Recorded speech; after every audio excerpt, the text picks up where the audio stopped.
Jelaskan terkait Tuhan ada di mana? Tuhan itu tidak bisa dijelaskan, tapi bisa diakui dan dikukuhkan pada diri masing-masing orang.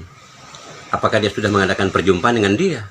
Kalau belum, jangan cerita Tuhan. Memang. Nanti yang kalian sembah cuma angan-angan. Menyembah angan-angan itu sama saja dengan menyembah pohon. Nggak usah bercerita tentang Tuhan, tapi lihatlah karya Tuhan buat umat manusia dan makhluk-makhluknya yang ada di muka bumi. Itu saja. Alam ini membuat kita mengerti apa artinya sebuah kehidupan.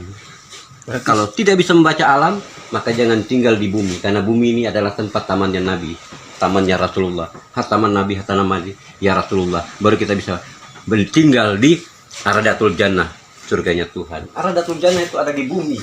Jangan kalian cari-cari lagi. Berarti Kalau kalian mencari-cari tentang surga dan pahala, itu nonsen.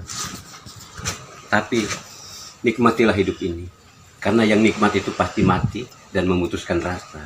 Setiap nikmat pasti, kata dasarnya mati, menikmati. Nah, itu. Yang enak-enak itu pasti mati. berarti akhiran kata dari menikmati itu mati. Mati. Kalau belum pernah merasakan mati, jangan cerita tentang hidup.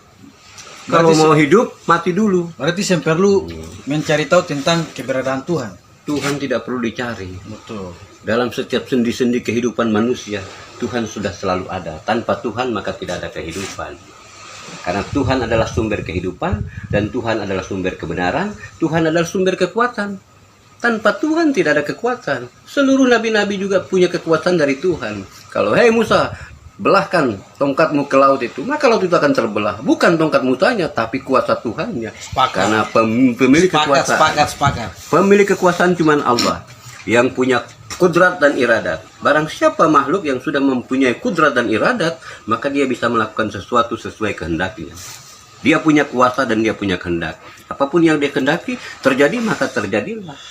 Kalau itu sudah dimiliki oleh insan-insan manusia yang suci, nah kalau di zaman sekarang sangat sulit. Walaupun kiai, ulama-ulama besar juga sulit mendapatkan itu karena mereka sudah terpengaruhi oleh berbagai macam teknologi, ya kan? Mereka sudah tidak bisa membaca lagi tentang keadaan alam ini. Kalau dulu tanpa teknologi, bintang sudah menjadi mata pelajaran buat mereka. Pasang surutnya air laut sudah bisa menentukan panas teriknya musim hujan atau segala macam. Itu bisa ditentukan dari pasang surutnya air laut.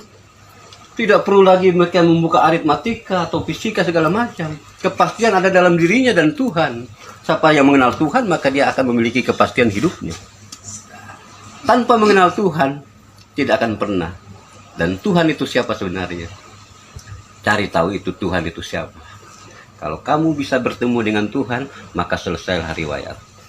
Tidak ada lagi kitab-kitab yang akan dimunculkan dalam dirimu. Karena kitab yang asli adalah dirimu sendiri. Itu adalah kitabmu. Nafsi-nafsi. Wahai hatiku sayang dia.